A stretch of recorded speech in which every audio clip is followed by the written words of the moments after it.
ಲೇ ಮಗನೇ, ಈ ಹಾಲಿನ ಪಾತ್ರೆ ಪೂರ್ತಿ ಸೀದೋಗಿದೆ. ಈ ಹಳೆ ಸ್ಕ್ರಬ್ಬರ್ ಇಂದ ಉಜ್ಜಕ್ಕಾಗ್ತಿಲ್ಲಪ್ಪ. ಒಂದ್ ಹೊಸ ಸ್ಕ್ರಬ್ಬರ್ ತಗೋ. ನಂಗೆ ಕೇವಲ ಪಾತ್ರೆ ತೊಳೆಯೋ ಸ್ಕ್ರಬ್ಬರ್ ಸಾಕು. ನಿನ್ನ ಐಡಿಯಾ ಬೇಡಪ್ಪ. ನನ್ ಮೇಲೆ ಬಿಡಮ್ಮ. ಈ ಮನೆ ಪಾತ್ರೆಗಳು ಇವತ್ತು ಹೊಳಿತವೆ. ದೋಸ್ತುಗಳೇ, ಅಮ್ಮನ್ ಪಾತ್ರೆ ತೊಳೆಯಕ್ ಹೊಸ ಸ್ಕ್ರಬ್ಬರ್ ಬೇಕಂತೆ. ಅಂಗಡಿಗೆ ಹೋಗೋದು ಎಲ್ರೂ ಮಾಡ್ತಾರೆ. ಆದ್ರೆ ಇವತ್ ನಾನ್ ತರೋ ಸ್ಕ್ರಬ್ಬರ್ ನೋಡಿದ್ರೆ ನಿಮ್ ಮನೇಲಿ ಕೂಡ ಅಬ್ಬಾ, ಇದೇ ಕಣೋ ಒರಿಜಿನಲ್ ನ್ಯಾಚುರಲ್ ಸ್ಕ್ರಬ್ಬರ್. ಮುಳ್ ನೋಡಿ, ಡಿಸೈನ್ ನೋಡಿ, ಗ್ರಿಪ್ ನೋಡಿ, ಇದಕ್ಕಿಂತ ಬೆಸ್ಟ್ ಸ್ಕ್ರಬ್ಬರ್ ಮಾರ್ಕೆಟ್ ಅಲ್ಲೇ ಸಿಗಲ್ಲ. ಲೇ ಸ್ಕ್ರಬ್ಬರ್ ಸಾರ್, ಮರ್ಯಾದೆಯಿಂದ ಬಾ. ನಮ್ಮ ಅಮ್ಮನ್ ಪಾತ್ರೆ ನಿನ್ನ ಕಾಯ್ತಿದೆ. ಸ್ಟೀಲ್ ಸ್ಕ್ರಬ್ಬರ್ ರಸ್ಟ್ ಆಗುತ್ತೆ. ಇದು ನ್ಯಾಚುರಲ್ ಮಾಡೆಲ್, ಈಕೋ ಫ್ರೆಂಡ್ಲಿ ಕೂಡ. ಹೇಗಿದೆ ನಮ್ super scrubber? Imported look, forest finish, full spike technology. ಇನ್ನು ನಮ್ಮ ಮನೆ ಪಾತ್ರೆಗಳು ಮಿರರ್ ತರ ಶೈನ್ ಆಗ್ತವೆ. ಚಿಂತಿಸ್ಬೇಡ ಸ್ಕ್ರಬ್ಬರ್ ಅಣ್ಣ, ನಿನ್ ಕರೀರ್ ಈಗ ಶುರು. ಅಮ್ಮ, ಇದು latest technology natural scrubber, full spike power. ಅದು ಮುಳ್ಳುಹಂದಿ ಕಣೋ, ಸ್ಕ್ರಬ್ಬರ್ ಅಲ್ಲ.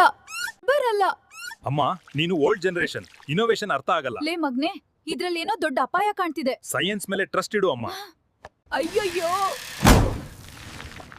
ಪಾತ್ರೆ ಉಜ್ಜಕ್ ಶುರು ಮಾಡಿದ್ರೆ ಕಿಡಿ ಬರ್ತಿದ್ಯಲ್ಲ. ನೋಡಮ್ಮ,